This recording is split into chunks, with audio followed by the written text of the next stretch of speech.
Well, fellow Toastmasters and guests, Dave is an experienced Toastmaster, and he's about to get distinguished Toastmaster level. And he's giving the third icebreaker today. He's going to introduce himself to the club. The purpose of this project is to introduce to the club and learn the basic structure of the speech. But Dave, being not the first time, I guess, it's more about introducing and to find out more about Dave. So that will be mastery presentation mastery level 1 icebreaker, 4 to 6 minutes. And Dave, I expect you give us an astonishing speech. Good luck with that. And how you're going to take the red off again for us so we can get started on the good foot? There you go.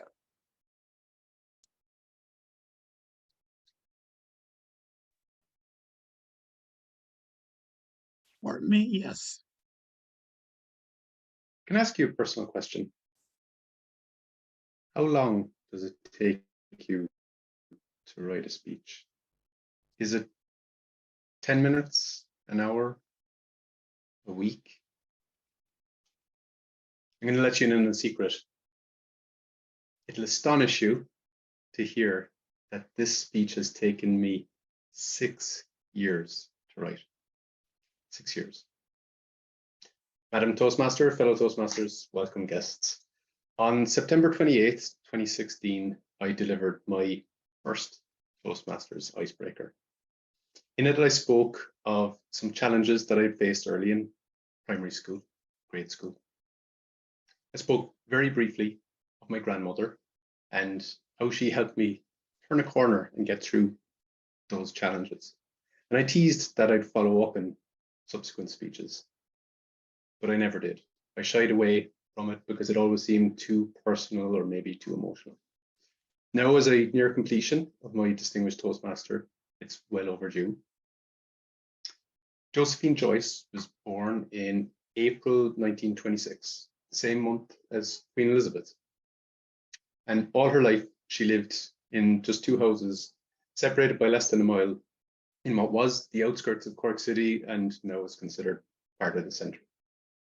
She was the middle of 3 sisters who all survived well into their 90s. Maureen, Jo and Carmel all grew up together. They went to school together. Their families grew up as neighbours. And when their families grew up and left, they joined flower clubs and they painted together. She went to a girls' school run by nuns, got a great education, went on to study law in University College Cork in the 1940s. She graduated as a solicitor and practiced briefly before she married my grandfather, Tom, and regrettably, due to the custom of the time, had to leave her career behind. I could go on with the history lesson, but what I really want to talk about is who she was to me. See, I had a tough start in school. Teachers just did not understand me. They didn't get me. One of my early teachers completely wrote me off. He'll never be able to do mathematics or anything like that. The thought of school, by the age of 7, the thought of school made me physically sick. I remember on a couple of occasions almost faking it, but it was really just to get out of school. I hated it, absolutely hated it. I didn't get it and I was falling behind. It was around this time that I changed schools and started going to my Granny Jo after school. It took about a year and a half all told, but in that period of time, she lit a spark in me. Our daily routine was pretty fixed. There was no play until all the work was done. When I got in the door, down the bag, get out the books, down to work. It was patient, understanding, but strict. The motivation was always the fun that awaited. After the work, it was sit down, have a cup of tea, slice of cake, a chat. I vividly remember the September afternoons. It must be 35 years ago now, but blue sky, clear September, fresh afternoons. Spending time in the garden. It was always immaculately kept. A deep green, lush lawn, trimmed to perfection in exactly the same way that Donald Trump's hair isn't. We would play croquet on the lawn. On rainier days, we'd play cards. She ignited a spark of competitive streak in me. She taught me to paint. My one and only oil painting, no masterpiece, but I remember the pride that I felt when I brought that into school to show my teacher. Along the way, mix of discipline, giving her time to me, belief in me, competitive games. I don't know what it was. We didn't just create some art, but she created kind of an academic monster of sorts. She gave me a focus that I needed at that time more than anything else, and ultimately maybe applied to excess later. I'm eternally grateful though. And she taught me the importance of having someone that I never wanted to disappoint. And that's driven me ever since. Granny Jo passed away a little over 2 years ago. She was still living independently, fit and quick of mind right to the end. She taught me many more lessons over the years. The power of dignity, integrity, poise, a sense of poise that maybe sometimes I strive to replicate to excess and holds me back from time to time. She had a kind of stately elegance, not unlike her contemporary Queen Elizabeth. And she knew how much she meant to me and our family. Here's a photo of us about 9 years ago, to my kids, myself and my mother. Before I wrap up, I'd like to ask you to reflect for a moment.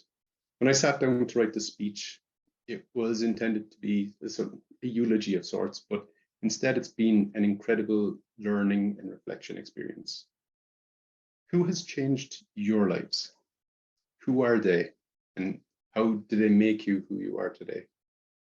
I'd love to hear those stories. But even if you don't deliver a speech here, write that speech for yourself. And don't wait 6 years. Do it this week. Do it today. As the Greek goddess Nike once said, just do it. Madam Toastmaster. Toastmaster's pardon. Our second evaluation is Kate is doing David's speech. Kate, you're up. Okay, fellow Toastmasters, that was an astonishing speech, Dave, about your root, who was your Granny Jo, who had a crucial role in your life, a vital role in who you are today. That was so human and wise way of introducing yourself. People are always curious. And from the audience perspective, that catches attention and significantly increases the credibility of your speech, your personality. Also, the ending of the speech was powerful. You called us to reflect on who we are the people who helped us, who changed our life, and who helped us to be who we are today. That was wonderful and meaningful, and well done with that, Dave. I have a few suggestions on how to improve your speech structure. First, you might consider using the temporal structure, past, present, and future. Your past, your root, is Granny Jo. You introduce her and highlight the most valuable and relevant to your story, wisdom and skills that she gave to you. You presented some examples, a mix of discipline and fun, or she was patient, understanding, but strict. How do you apply those skills and knowledge in your present personal life, parenting, or career? The wisdom and knowledge of your Granny Jo exists today through you. And we want to know about yourself. How do you use that knowledge and wisdom, how wise you are? And that will be the present part of your speech. And then we know that the two gifts that children get from their parents and grandparents, that are roots and wings. Your Granny Joe gave both to you. So please share the direction of your flight. You have wings. How do you think to transmit and multiply the wisdom and knowledge you got from your Granny Joe to your kids, grandkids, coaching people, or writing a book? And that would be the future part of your speech. So create those dots, past, present, and future, and you create the line of your speech.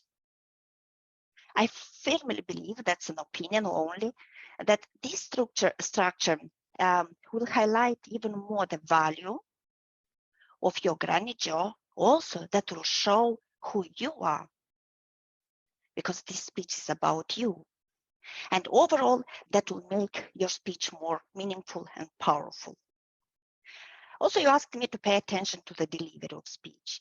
You delivered it smoothly, clearly, with no achs, good pace and vocal variety as per your style. Thank you again for your astonishing speech, Dave. Back to you, Scott.